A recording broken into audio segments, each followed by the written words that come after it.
আসসালামু আলাইকুম।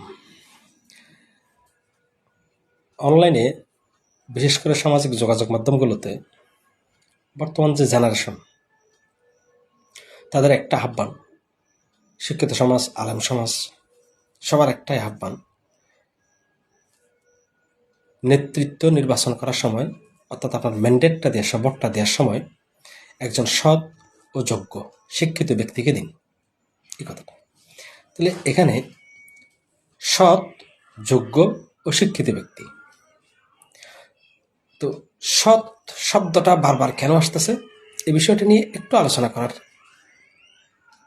জরুরত আছে বলে আমি মনে করতেছি। একটা জাতিকে, একটা দেশকে ধ্বংস করার জন্য বা পিছনে ঠেলে দেওয়ার জন্য ডিসঅনেস্ট লিডারশিপ যথেষ্ট। মানে অসৎ নেতৃত্ব একটা জাতিকে পিছন দিকে ঠেলে দিতে পারে, একটা জাতির উন্নয়নের রাস্তায় বাধা হয়ে দাঁড়াতে পারে।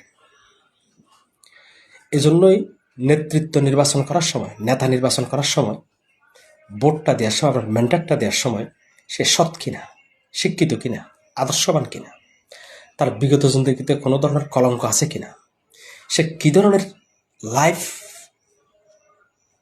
মেনটেন করে, সে কী ধরনের তার পারিবারিক অবস্থা, তার কী ধরনের সামাজিক অবস্থান, তাকে নিয়ে মানুষের তার পিছনে কী ধরনের আলাপ আলোচনা করে, এই সমস্ত বিষয়গুলো বিচার বিবেচনা করেই যদি আপনি আপনার ম্যান্ডেটটা দিতে পারেন, ভোটটা দিতে পারেন, তাহলে একজন যোগ্য নেতৃত্ব উঠে আসতে পারে এবং একজন যোগ্য নেতা আপনাদের দায়িত্বটা নিতে পারে। এই যে আমরা বিগত সময় দেখেছি 71-এর লিবারেশন পিরিয়ডের পরবর্তীতে 91 পর্যন্ত, অর্থাৎ 91 সাল পর্যন্ত যতগুলো সরকার ক্ষমতায় এসেছে, হয় স্বৈর শাসক, নতুবা সামরিক শাসক, নতুবা একনায়কতন্ত্র, এর ভিতর দিয়েই গেছে। তাহলে 91-এ এদেশে গণতন্ত্র প্রতিষ্ঠিত হয়েছে, কিন্তু সেই গণতন্ত্র কোন গণতন্ত্র? সেই গণতন্ত্রটা হচ্ছে স্বৈরাচার ভিত্তিক গণতন্ত্র। মানে সত্যিকারের গণতন্ত্রের দেখা আমরা পাই নাই কখনো। এই এই যে সত্যিকারের গণতন্ত্র দেখা আমরা পাই নাই, সত্যিকারের গণতন্ত্র আমরা পাই নাই, তার পিছনে যে কারণটা সেটা হচ্ছে যে অসৎ নেতৃত্ব।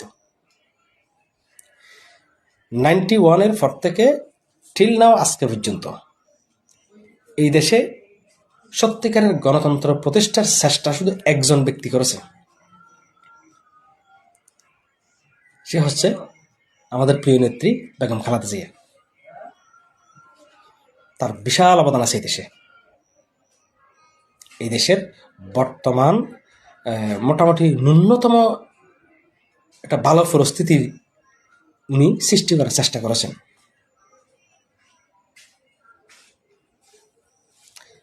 তাহলে এখানে অসৎ নেতৃত্ব আমাদেরকে কিভাবে পিছন দিকে ঠেলে দেয়, সে বিষয়টা জানতে হলে, বিষয়টা বুঝতে হলে কিছু জিনিস জানতে হবে। আমি এই জিনিসগুলো আপনাদেরকে এটা সংক্ষেপে একটা কিচ্ছার মাধ্যমে বুঝিয়ে দিই, ছোট্ট গল্পের মাধ্যমে। একজন অসৎ নেতৃত্ব যখন দেশের সম্পদকে কুক্ষিগত করে, দেশের সম্পদকে দেশের বাইরে নিয়ে যায়, তখন দেশের অর্থনৈতিক পরিস্থিতি ভেঙে পড়ে, দেশের অর্থনৈতিক অবস্থা স্বাভাবিক থাকে না, দেশের নিম্ন আয়ের যে সমস্ত মানুষগুলো থাকে তাদের জীবনযাত্রা স্বাভাবিক চলাফেরা, তাদের এই দ্রব্যমূল্যের কারণে এবং অর্থনৈতিক অসঙ্গতির কারণে অতিষ্ঠ হয়ে ওঠে জীবনযাপন। তখন তারা একসময় গিয়া আন্দোলনে নেমে পড়ে, তাদের ভিতরে যে রাগ বা তাদের ভিতরে যে একটা অভিমান জন্মে সেটা একসময় ফেটে পড়ে। এই যে বিগত সরকারের সময় দেশ থেকে হাজার হাজার কোটি টাকা বিদেশে নিয়ে গেছে, সেই তার প্রভাবটা হাজার হাজার লক্ষ কোটি টাকা যে দেশ থেকে বিদেশে নিয়ে গেছে, এই প্রভাবটা পড়ছে কাদের উপরে? সাধারণত নিম্ন আয়ের লোক যারা আছে, আমাদের মতো যারা গরিব লোক আছে, তাদের উপরে গিয়ে পড়ছে। রিক্সা চালক, ভ্যান চালক, গাড়ির স্টাফ, গাড়ির ড্রাইভার, সবজি বিক্রেতা, আলু বিক্রেতা, তরকারি বিক্রেতা, আর কৃষক, শ্রমিক, মজদুর, এই যারা আছে তাদের উপরে গিয়ে পড়ছে। কিরকম? এটা 40 টাকার চিনির কেজি আমি কত দিয়ে কিনছি? 150 টাকা দিয়ে। 30 টাকা পেঁয়াজের কেজি আমি কত দিয়ে কিনছি? 150 টাকা দিয়ে, 200 টাকা দিয়ে পেঁয়াজের কেজি। 80 টাকার ফার্মের মুরগির মাংস আমি কত দিয়ে কিনছি?